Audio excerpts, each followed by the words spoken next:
சுவாமி, காலம் கடந்து கொண்டே இருக்கிறது. கடுமையான தண்டனைகளுக்குள்ளாகி சூரனின் கொடுமைகளை வானவர்கள் சகித்துக் கொண்டே இருக்கின்றனர். குமரனோ உங்களை விட வேடிக்கை விளையாட்டுகள் புரிந்த வண்ணம் இருக்கிறார். தாங்களும் மௌனம் சாதிக்கிறீர்கள். இப்படியே இருந்தால் அல்லல் படும் அமரர்களின் நிலை என்ன ஆவது? உமா, சமயம் வந்துவிட்டது. சரவணனால் சூரனுக்கு மரணம் சமீபித்து விட்டது. ஆறுமுகனின் அறிவும் திறனும் வானவர்கள் உணர வேண்டும் என்று இத்தனை நாள் அவனை இங்கிருக்கச் செய்தோம். இனி அவன் வீரத்தை உலகத்தவர் உணரும்படி செய்கிறோம். முருகா, கந்தா, நீ காத்திருந்த காலம் வந்துவிட்டது.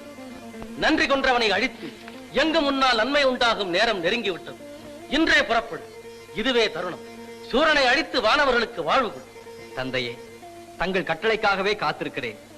வரம்பெற்ற சூரன் பரம்பொருளையே மறந்துவிட்டான் என்றால் அதற்கு பாடம் கற்பித்தே தீர வேண்டும். சென்றுவா என தங்கள் திருவாக்கில் இருந்து வார்த்தை உதயமாகும் போதே வென்றுவா என்ற அர்த்தமும் அதற்குள் அடங்கிவிட்டது. இன்றே புறப்படுகிறேன். அன்னையே, ஆசி கூறி அனுப்புங்கள்.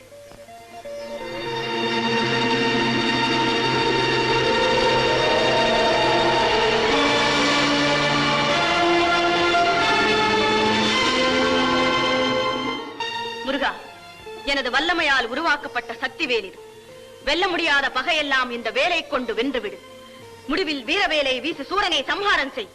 வேல் என்றால் முருகன், முருகன் என்றால் வேல் என்று சொல்லும் அளவிற்கு இது என்றும் உன் கரத்திலேயே இருக்கட்டும். எங்கு எவரை அழிக்க ஏவினாலும் அதை முடித்து வெற்றி வேலாக மீண்டும் உன்னிடமே வந்து சேரும். பக்தருக்கு ஞானவேல், பகைவருக்கு வீரவேல். இதோ பெற்றுக்கொள்.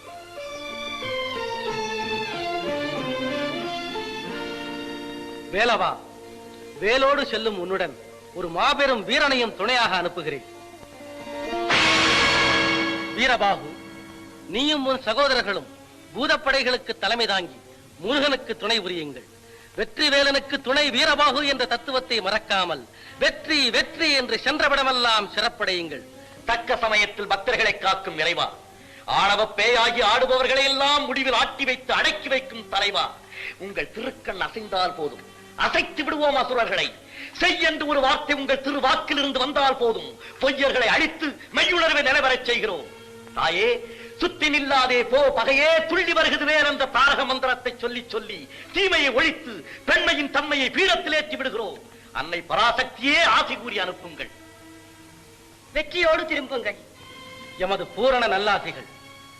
வீரபாகு, அமரர்களை சித்திரவதை செய்து கொடுமைப்படுத்தும் அசுர குலத்தவர்க்கு அம்மையப்பரின் கட்டளைப்படி சரியான புத்தி புகட்ட வேண்டும். புத்தி புகட்டுவதோடு மட்டுமல்ல, புல்லர்களின் மண் செயல்களுக்கு சரியான பாடம் கற்பித்து அவர்களின் ஆணவத்தையே அடியோடு அழிக்க வேண்டும். அது மட்டுமல்ல, சூரன் முதல் அசுரகுலத்தின் கடைசி குடிமகன் வரை வேரோடு அடித்து இனி வானவருக்கு எதிராக ஒரு வஞ்சகரும் தோன்றாமல் செய்துவிட வேண்டும். நமது தந்தை ஈசனிடமே வரங்களை பெற்று வாழ்ந்து வாழ்ந்து வந்ததை மறந்து நன்றியை கொண்டு இப்பொழுது நம்மையே எதற்கு துணிந்து விட்டான் அந்த சூரன். சூரன் அவனை சித்திரவதை செய்து அவன் சடலம் கூட அவன் சந்ததியாருக்கு கிடைக்காமல் பொடி பொடியாக்கி காற்றோடு காற்றாய் கலந்து விட வேண்டும். இப்பொழுதே அனைவரும் சென்று அவனை பழிக்கு பழி வாங்கிவிட வேண்டும். பழி வாங்குவதோடு மட்டுமல்ல, அவர்கள் வாழ்ந்து கொண்டிருக்கும் வீர மகேந்திரபுரத்தையே கடலோடு கடலாய் கரைத்து விட வேண்டும்.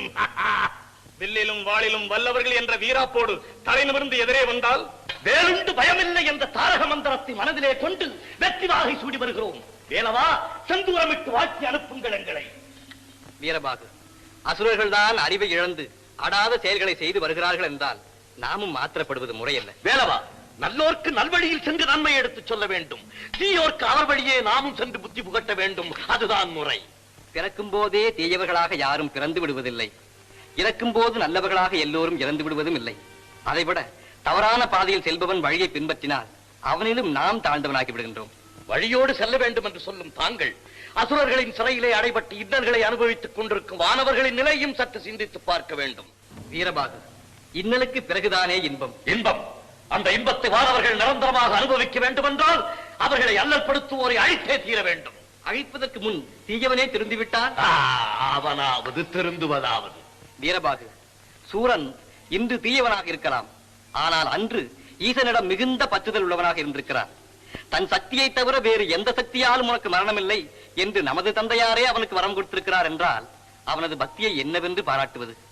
அப்படிப்பட்ட சிவபக்தனை அழிப்பதை விட நல்லவனாக்கி வாழ வைப்பது சால சிறந்ததல்லவா? வேலவா, அவன் விதியையே நிர்ணயித்த வேதநாயகன் இனி அவன் திருந்தவே மாட்டான் என்று முடிவு கட்டி தானே தங்களையும் படைத்து தங்களுக்கு துணையாக எங்களையும் படைத்து அவனை அழிக்க அன்னையார் உமது கையில் வேலையும் கொடுத்து அனுப்பியிருக்கிறார்கள். நவகுமாரர்களே, முடிவாக உங்கள் கருத்து என்ன? சண்முகப் பெருமானே, சமரசம் பேசுவதால் எவ்வித பலனும் இல்லை. அதைவிட அசுரர்கள் சமாதானத்தை நாடப்போவதும் இல்லை. முடிவாக சமருக்கு செல்வதே சாலச் சிறந்தது. வீண் பேச்சு தேவையில்லை.